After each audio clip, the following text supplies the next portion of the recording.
Hey everyone, it's Rihanna and welcome back to another video. So today I am kicking things off with the first of many list videos you will see coming up on my channel. It is coming to the end of a year, it is coming to the new year, therefore there is going to be a lot of list videos, and it's coming to the end of a decade. Like, that's crazy. That's even more list videos. But anyway, if you couldn't already tell from the title of this video, we're going to be talking about my most anticipated films of 2020. We are going back into the 20s. Jay Gatsby would be so proud. Now, normally I would do a top 10 video for this list. However, I saw that Pop Culture Vulture did a video for her most anticipated of 2020 in the order of months. I will leave her video down below for you guys to check out. And order of months just makes so much sense to me. So I have chosen a film or two films for every month of 2020 that I am excited for. So let's crack on with my most anticipated films of 2020. Quick side note as well, these are the American release dates, because if we were talking UK release dates, we'd be talking about Parasite, which has been out in America for like 10 years before the UK has got it. So yes, American release dates. So for January, there wasn't actually many films I saw coming out that I am particularly looking forward to. I did, however, come across the film The Rhythm Section, directed by Reed Morano.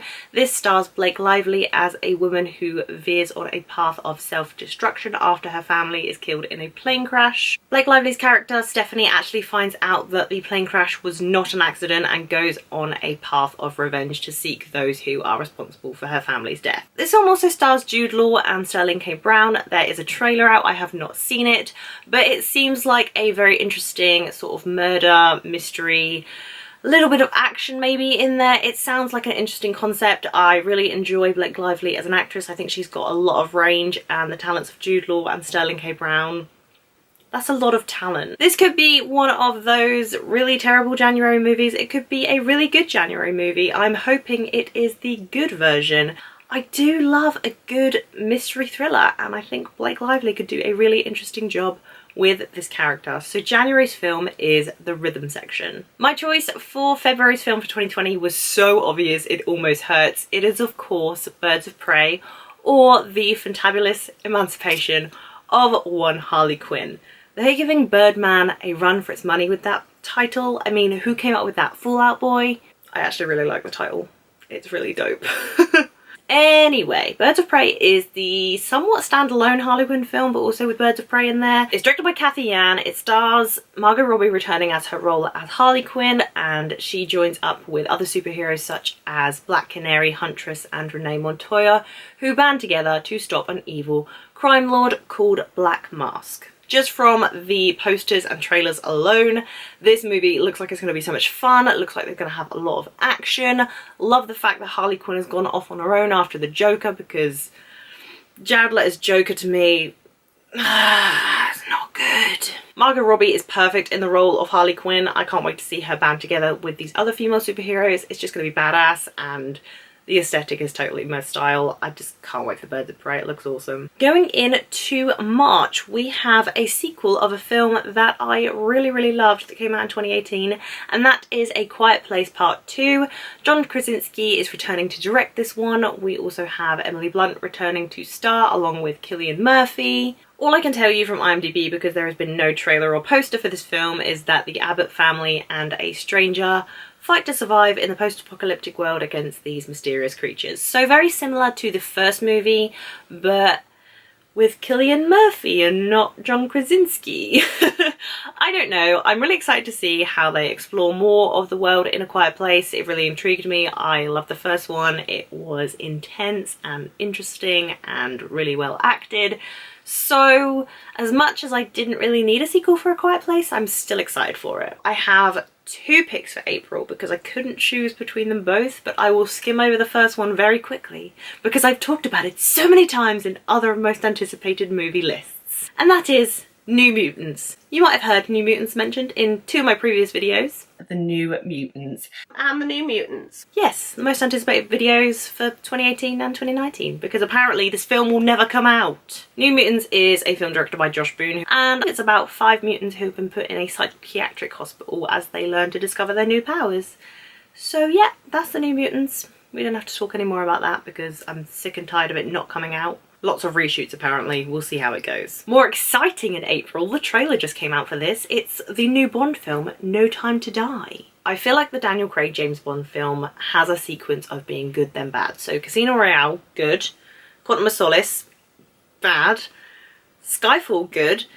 Spectre was like, it's okay. So I'm really hoping No Time to Die is fantastic. We have a new director. I love the director. This is obviously starring Daniel Craig again as James Bond. He's now sort of gone into retirement, but he comes out to help rescue a scientist and ends up in a big whole ordeal with a mysterious villain who has a deathly weapon. The film also brings back characters and actors such as Ralph Fiennes, Naomi Harris, Léa Seydoux, Christoph Waltz is back, and we have a new character with Rami Malek and his villain. I'm so excited to see what he does with that character. From the trailer, he looks very menacing. Much similar to Javier Bardem's character Silva in Skyfall, he looks very menacing, and I'm very excited to see where this film goes. It looks like it has a lot of cool shit in it. Now for May 2020, I also chose 2 films. Please don't hate me, it was hard to choose. The first one I will skim over because this is the one I know the least about, and that is Fast and Furious 9. I know, they are getting a bit much now. They've probably overdone it, but I recently just watched all 8 films and I've just kind of fallen in love with this family, okay? So I want to see what they do next, and I'm really intrigued to see what the past of Dom and Cypher was in Fast and Furious 8. They need to explore that because I have questions. And my second pick for May also just got a trailer come out, and that is Black Widow. I am so excited for this, you don't even understand. Black Widow is directed by Kate Shortland. It stars, of course, Scarlett Johansson as Natasha Romanoff, the Black Widow. David Harbour, Rachel Weisz, Florence Pugh. So much talent is in this movie. Now, I believe Black Widow actually takes place between Captain America Civil War and Avengers Infinity War. I could be wrong. From what I can tell from the trailer, Natasha Romanoff returns home. She has unfinished business. She reunites with her family, and we're going to see a lot of flashbacks of her becoming a Black Widow and her in training. So that's going to be really interesting, but holy shit, some of the fight scenes in this look cray-cray. Her falling through the sky without a parachute.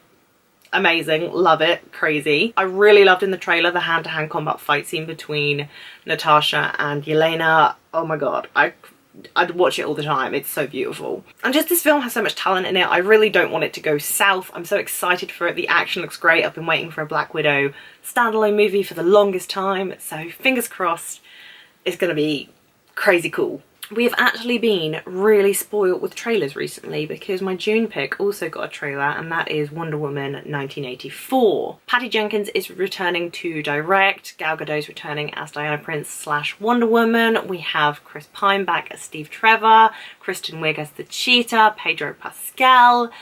Lots of talent in this movie. Now, I really love the trailer for Wonder Woman 1984 because they made it so 80s, like the clothing, the lighting, the neon, the addition of New Order's Blue Monday as the musical soundtrack mixed with the soundtrack of the film and the score. That was freaking cool. I love that. Diana's flying around malls and swinging on lightning bolts, and she's got this amazing golden armor on, and oh my goodness, I can't wait. Wonder Woman is hands down my favorite DC movie, like out of all of them. They're not great. I mean, Dark Knight is a whole other DC. Wonder Woman, hands down, new DC, favourite. The plot of Wonder Woman 1984 is being kept under wraps, especially the character of Cheetah, who is played by Kristen Wiig. We do see her in the trailer, but we don't see her in full Cheetah formation. From what I know of the plot of IMDb, Diana Prince comes into conflict with the Soviet Union during the Cold War in the 80s, and she has a formidable foe in Cheetah, and they're being really under wraps about this movie, but goddamn, I'm excited for that freaking gold armor. Oh my god, I can't wait. Enough about Wonder Woman now. I'm getting a bit emotional. I had to choose another 2 films for July because it was really hard to choose. I'm very indecisive, what can I say? The first one, I'll be brief. It's called Free Guy. It's directed by Sean Levy. A trailer just came out. I don't know how I feel about it now I've seen the trailer, but the people who are in it keep my faith. Free Guy is an action comedy about a guy named Guy who's a bank teller, and he actually finds out he's a character in a video game and tries to fight the bad guys back. Ryan Reynolds stars as Guy, who is the main character in this movie. I love Ryan Reynolds. I think he's such a funny actor. He can make any movie funny. The film also stars Jodie Comer, who is in Killing Eve, who I love, Joe Keery from Stranger Things, Taika Waititi is in this film, and anything Taika Waititi's in, I'm probably going to watch it, even if it is Green Lantern. Kind of excited, kind of skeptical. We'll see. And my second pick for July is probably my most anticipated film of the whole of 2020, and that is Tenet. Tenet? Is it Tenet? Is that how you pronounce it? Tenet? Tenet. By Christopher Nolan. It's Christopher Nolan's new film. Of course I'm excited for it. Do I look stupid? There is so much talent in this movie. You have Robert Pattinson, David John Washington, Elizabeth Debicki. Debicki? I can never say her name. Aaron Taylor-Johnson. Alumni Michael Caine. Kenneth Branagh. The list goes on. And they are keeping this plotline so freaking under wraps, it almost annoys me. All it says on IMDb is that it is an action epic revolving around international espionage and time travel. You have to give me more, Christopher. Oh, and evolution. You know, that's one extra thing. All I know is that Christopher Nolan has one of the greatest minds of our time, and anything he comes up with I will be excited for and I will watch, because every time I see one of his movies I am blown away. If it's any help, Tenet actually means a principle of belief, especially in the principles of religion and philosophy. Doesn't help me at all, but hey ho, maybe that's what the movie's going to be about. We don't know. They won't tell us. Anyway, so much talent in this movie. Christopher Nolan blows my mind every time. Of course I'm excited for Tenet. This is a movie I'm going to chuck right in the middle because it doesn't have a release date yet. The release date is literally just 2020. It's a Netflix original movie. It's called The Devil All the Time, and the cast list looks insane. You have Tom Holland, Sebastian Stan, Robert Pattinson, Riley Keough, Bill Skarsgård, Mia Wasikowska, and Jason Clarke, and if that isn't enough, there's more. There is more. And The Devil All the Time is based on a book. It is set in the 1960s, post-World War II, and it's set in Ohio, and it follows a non-linear storyline and follows several different individuals who are disturbed and coping with the post-war trauma. Don't know a lot about it. I just know Netflix are producing it, Jake Gyllenhaal's producing it, the cast list is insane, and I love a good sort of psychological thriller, if that's what this movie's going to be. We'll see. But yeah, The Devil All the Time. Looking forward to it. Had to do some digging on my pick for August 2020, if I'm honest. It doesn't look like there's a lot of high budget, well-known movies coming out in that month, but I did some digging and found Malignant, which is directed by James Wan. It's also based off a graphic novel that he wrote. And Malignant is actually about a cancer patient who has a terminal diagnosis, who actually finds out that his tumour is an alien parasite that gives him with a second lease of life and otherworldly powers. It's been described as a horror movie.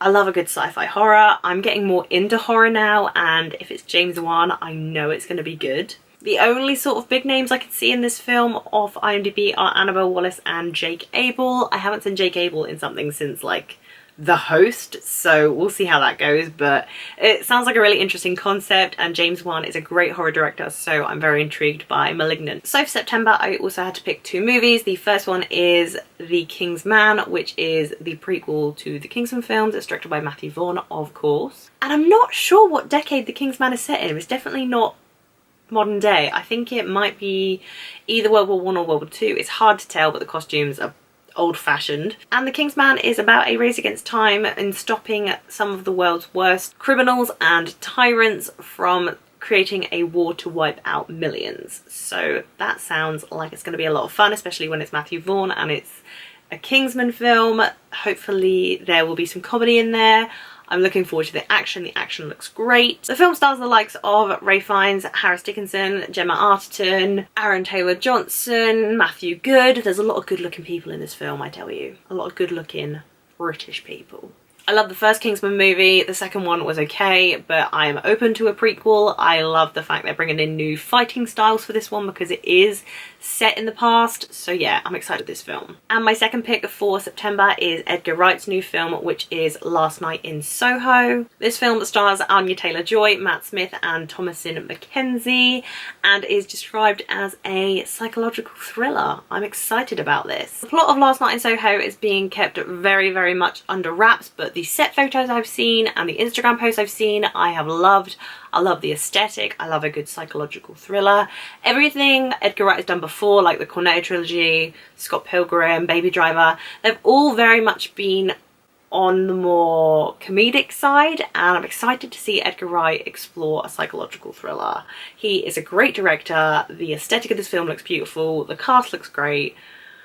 Hopefully nothing can go wrong. For October, we have the second in, I assume, a series of films for Poirot, and that is Death on the Nile. Obviously, we've got Kenneth Branagh back as Poirot. We also have Annette Bening, Gal Gadot, Armie Hammer, Letitia Wright, a lot of great names in Death on the Nile. Death on the Nile is a very classic Poirot story. He goes to investigate the murder of an heiress who is on a cruise ship on the Nile River in Egypt, and yeah, I love a murder mystery film. What can I say? I never actually saw Murder on the Orient Express. I feel like I should probably watch that before I watch this. Kind of excited for Death on the Nile. It was hard to pick one for October. In November of 2020, we get to see a whole new side of Marvel with The Eternals. This film is directed by Chloe Zhao. It stars the likes of Angelina Jolie, Selma Hayek, Gemma Chan, Richard Madden. So many big names in this film. And The Eternals is a story that spans thousands of years, and it follows an immortal alien race who are created by these things called Celestials, who help to protect humanity against their enemies called the Deviants. Deviants? I feel like it's Deviants. And yeah, we get to see cool Marvel space again, and we saw that in Guardians of the Galaxy, but I feel like Eternals is going to be a whole different thing, a whole different path for Marvel, and I can't wait to see where they go with this film. Side note, I'm really excited that 4 of the most major films coming out in 2020 for superheroes and comic book movies are directed by women, like, finally. Coming to the last month of the year, in December, we finally get to watch Denis Villeneuve's Dune. Oh, I can't wait for it. Dune has an incredible cast. You have Timothée Chalamet, you have Oscar Isaac, you have Rebecca Ferguson, you have Josh Brolin, you have Stellan Skarsgård. Everybody's in this movie. Stellar cast list. And Dune is actually based off a book by Frank Herbert, and also had a film version come out in like 1984. It was directed by David Lynch. I don't think many people liked it, but hey ho, here we are. We get a Denis Villeneuve version. Yes! Denis Villeneuve has rarely let me down, and I don't expect him to let me down with Dune. With this cast and this concept, he can't go wrong. It's a very heavy sci-fi story. I can't even describe the plot to you. I can't wait for it because Denis Villeneuve in sci-fi is like a match made in heaven. I can't wait. Oh my goodness. So those were quite a few of my most anticipated films of 2020. Of course there are plenty more, but we do not have all day, people. Let me know, of course, what you thought of my list down below in the comments, and let me know what films you are looking forward to in 2020. If you liked this video, please be sure to give me a thumbs up, and if you haven't already, please subscribe to my channel. I'll be doing new videos for you guys very, very soon. As always, all my social media links are down below in the description if you want to come follow me. And again, thank you guys so much for watching. I'll see you very soon. Bye!